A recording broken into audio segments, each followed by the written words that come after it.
Welcome to Chapter 5, Lesson 6, which is going to introduce adding decimals. In this section, there's a very simple rule that we follow to add decimals.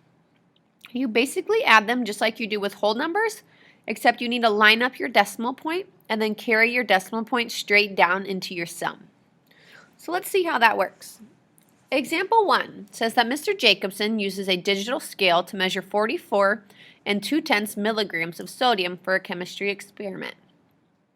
During the second experiment, he used 33 and 1/10 milligrams of sodium.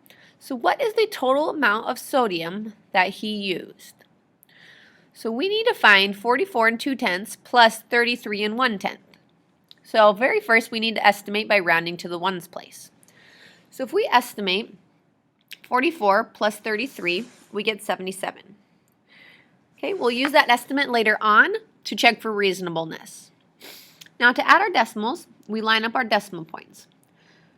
And then we also line up by place value. So we have 44 and 2/10 and then 33 and 1/10. So 4 tens, 4 ones, 2 tenths, 3 tens, 3 ones, 1/10.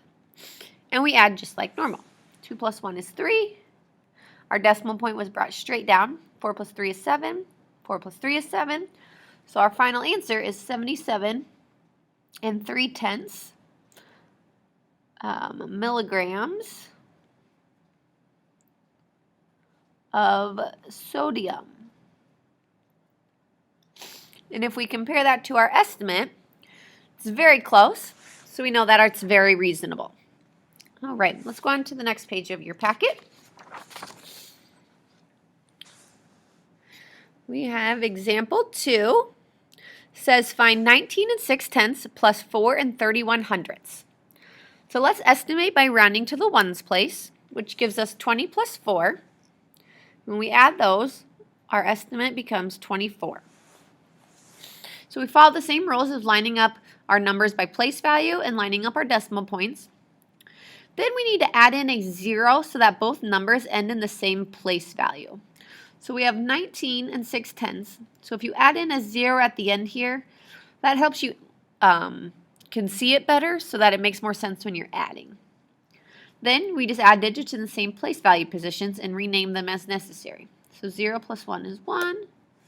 6 plus 3 is 9. Carry down your decimal.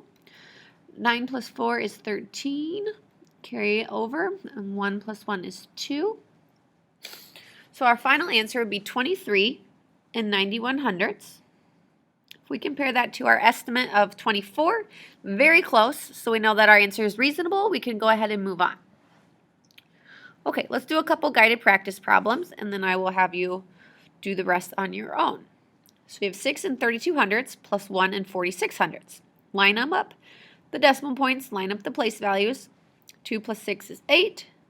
3 plus 4 is 7. 6 plus 1 is 7. And I forgot to do the estimate at the beginning, but 6 plus 1 would have given us the estimate of 7. Our real answer is 7 and 78 hundredths, which is close, so we know that our answer is reasonable. Alrighty, here we have 89 hundredths plus 3 hundredths. Here's a good example of when you would need to add in zeros so that you can line up by place value. So we can add a 0 in before the decimal point up here, and then a 0 in before the decimal point, and also with the 3 hundredths. We would estimate this by doing 1 plus 0 equals 1, and then we can solve for the real answer. 9 plus 3 is 12. Carry 1. 8 plus 1 is 9, plus 0 stays 9, and 0 plus 0. So we got 92 hundredths, which is very close to 1. So once again, our answer is very reasonable. Okay, let's do number 3, and then I'm going to have you do the rest of them on your own for practice.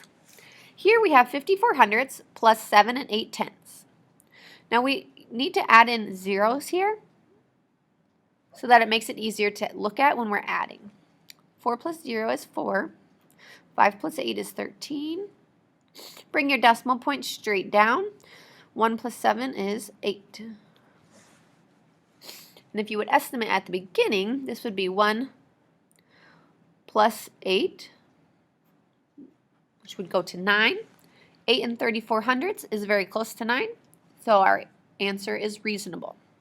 I would like you to do 4, 5, 6, 7, and 8 on your own, and then we will check them tomorrow in class.